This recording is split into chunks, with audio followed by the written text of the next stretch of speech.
Hi, everybody. Tim Lotznizer here. I think you're probably aware that Con Selmer, our Division of Education, is having another marching arts workshop. And this time it's expanded, and I've got some good news to share with you. But first of all, I want you to meet one of the new people that's going to be a part of it. Um, I don't think anybody in the world, if I say Blue Devils, will not know who it is, certainly in the music world. And several years ago, I had the opportunity to do a little leadership workshop for one of their outreach educational things for high school kids. And that morphed into, would you come and hang out and spend time with the drum corps, which I've gotten to do for 10 years. And I didn't realize at that time, one of the bonuses of being part of that family, the Blue Devil family, would be the staff that went with it. And that was my first opportunity to get to meet John Meehan. He'd been a hero for a long time. And so John's with us today. I know he's got some good things to share. So welcome, John. Tell us what's going on in California. Good morning, Tim. Thanks for that awesome introduction. It's been 10 years Yeah, since that first time you came to hang out with the Corps. yeah. Wow, that's amazing. Time flies. Hmm. Things are going well. Inside, sheltering in place and doing what we're supposed to do. But it's definitely been an educational couple of months, learning all the new tricks of staying informed and communicating with everybody. And it's been awesome because I've got to do a lot of things that normally I wouldn't have been able to do and talk to people. And actually, I've had classes with schools around the entire country, universities and high schools. So it's been extremely informative and exciting for me the last couple of months, even though we can't leave the house. So it's been good. That's great, John. I think a lot of people associate you with the Corps, obviously for obvious reasons. And you marched what? C, B Corps, you went all the way through. Yeah, Bottom I up. was I was kind of born into the activity. My parents were at the Troopers when I was born, and then my dad got hired to the Blue Devils, and we moved to California. And at that time, the C Corps was a drum and bell corps. So there was the A Corps, which is the one that everybody knows about, the B Corps, and then a drum and bell corps. And my dad wanted my brother and I to get involved early. So he added horns to the drum and bell corps, and that became the C corps. So my brother and I were two of the first horn players into the C corps. And then after 3 years of that, moved up to the B corps. 3 years of that, moved up to the A corps, and I marched 4 years with the Blue Devils, '86 to '89. And then a couple years going to college, getting experience, and Wayne Downey hired me in the fall of '93 to come and teach the Blue Devils. And so this is year 27, or it would have been year 27, but uh, obviously there's no summer this year for drum corps.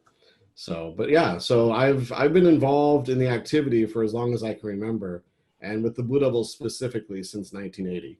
That's great. I know, John, in addition to arranging and composing, and you also did some film scores.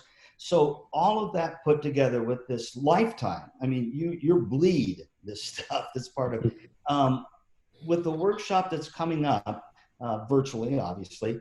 What can we expect from your contribution to that? Well, I know with these virtual the workshops in general. This one, like you said, happens to be virtual, but I know that the goal is always to give the most enriching experience that we possibly can to the attendees, whether that's going to be directors, administration, or students. So I know that talking with Nola Jones and Richard Saucedo and Randy Greenwell and yourself and the entire team, I know that we're going to try to fit every need. So we're looking at the schedule and seeing how best the Blue Devil staff, including myself, can come in and fit within the structure. But I can definitely say that I'll probably talk a little bit about music performance, talking about the musicality part of the sheet, and when we're working through the dog days of band camp, or getting into the time when we only have 2 hours a week to rehearse, but we still need to get as good as we would have if we had 5 full days. So there's tricks to all those things. And the great thing about marching band is it's different everywhere you go. There is no one size fits all, approach to our activity. And I think you need to be really open to I may have to do something different with my students in order to be as successful as I was over here or this group is over here. And that's why I love things like the Con Selmer Institute, is because you are exposed to so many different viewpoints by so many different people. And it just gives you the information that you can go, I liked what they said, I liked what she said, I liked what he said. I'm going to put all that together and I'm going to create what I want to create with my students. That's perfect. Knowing what the pandemic has done, and you know, Blue Devils and Consumer were locked arms. We're on the same. Uh, do you think it would be worth the band director's time or any part of that staff's time, since we really don't know what's going to happen? Is it worth sitting in front of a computer for a couple days and listening to all these people? What are your thoughts? Oh, absolutely. I personally love this thing called Masterclass that's out there right now. And I'll watch a masterclass on something that I will never do in my lifetime. I'll watch Stephen Curry give me a masterclass on how to shoot a three, and I'm not going to go out there and play basketball at all. And it's the information that you can take that you may not be able to apply right now, but it can somehow influence you on how you do anything. You know, you may come to the Consumer Institute and we may talk marching band for 4 or 5 hours that day. And then when you're cooking dinner that night, you might apply one of those principles that you learned to what you're doing. And I think that's the great thing about education in general, or just exposing yourself to new ideas and things from people that maybe you haven't learned from before. And being able to just, like I used the word enrich before, but just go ahead and elevate yourself in ways that maybe you didn't think were possible at that moment. um, and it's just been a lot of fun for me to be able to talk to people that, like I said, normally I wouldn't be able to. If we did Consumer Institute live, there's going to be a lot of people that aren't going to be able to make it because of schedules or travel or limited availability for seating. But when you go virtual, you know, you can make the time within your schedule. We all have a lot more of it than we normally would at this point in our lives. And travel's not an issue. You know, you can do it from right where you are in your home. So you know, it's definitely something I think that is more accessible this year than it may have ever been.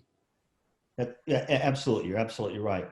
I'm gonna I'm gonna take just a little left turn on you here because watching you watching you teach, watching your colleagues that teach, and I've stood back and looked at it and gone, wow. So we all know content and we all know context. And the content, I mean, we can all get a hold of that.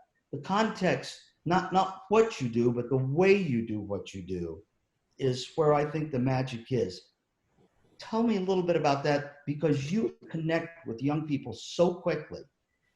What's your whole thought about that? What can we learn? What can we learn from John Meehan about that is what I want to know.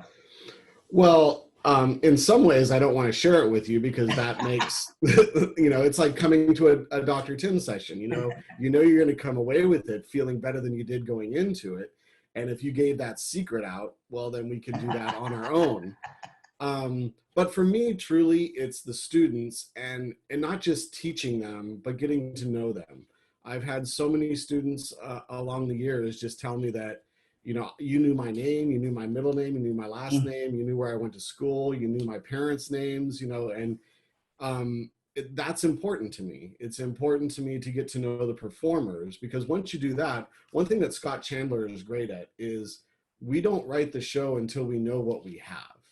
And then once we know what we have from a membership standpoint at the Blue Devils, this is the Blue Devils, then we go, okay, what can we do? You know, let's see, go do this, see what happens, you know, and then musically we do the same thing, and we write it for that group.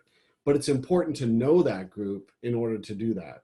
And I think that, like you were saying, content and context, I think one of the great things about teaching is that you can really get them to learn how to perform, not just play notes and rhythms and do drill and move around a field, but you get them to emote and communicate to the audience.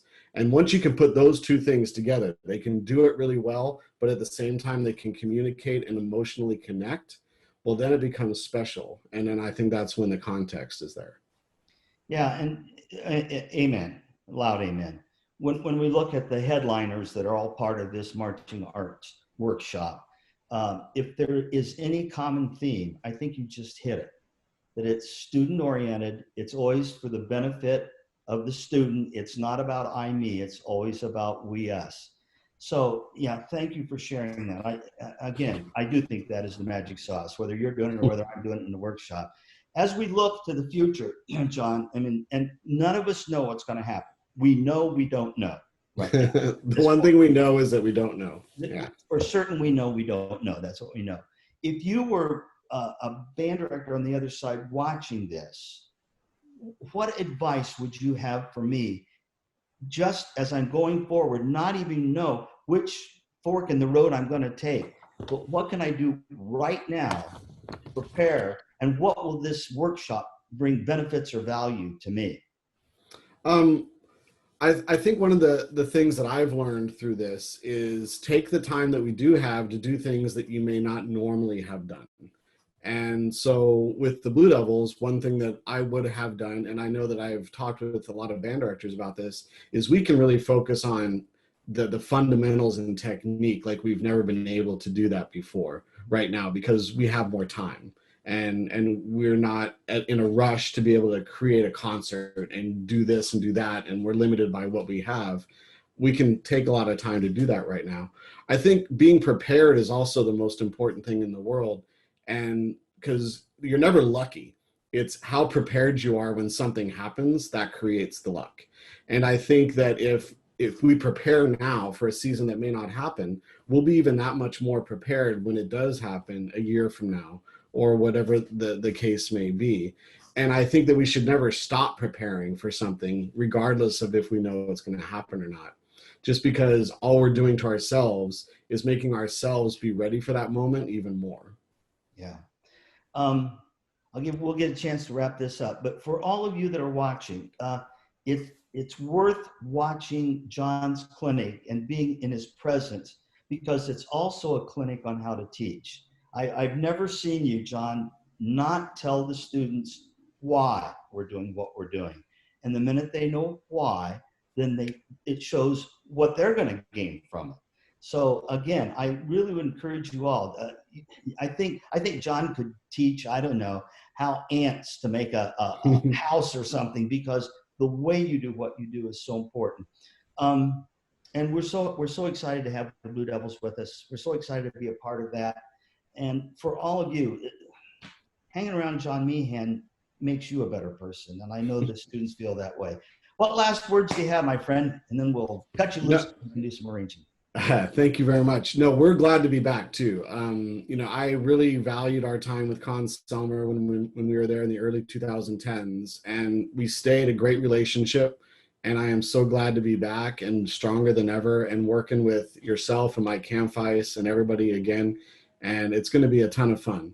So I'm really looking forward to the Con Selmer Institute next month and moving forward. And regardless of, like you said, if there is a season or not, educating each other, learning from each other, and getting better at the gig. John, thank you. And thanks for giving us your time. And to all of you out there, I really would encourage you to look. It's June 10, June 11 is the Marching Arts Workshop, and it's a list of headliners a mile long. So John, thank you so much. We'll look forward to seeing you in the days ahead, and to the rest of you to be with us. Thank you, Tim. My friend. Bye-bye. Bye. You know, they say the great ones, they never have to inflate anything, so you know how great they are. And you just heard one of the great ones. There's just nobody more humble than John Meehan. He's a DCI Hall of Famer. And what you heard is the real deal. That's who he is. So John, again, thank you. And thanks for being part of the Con Selmer family too.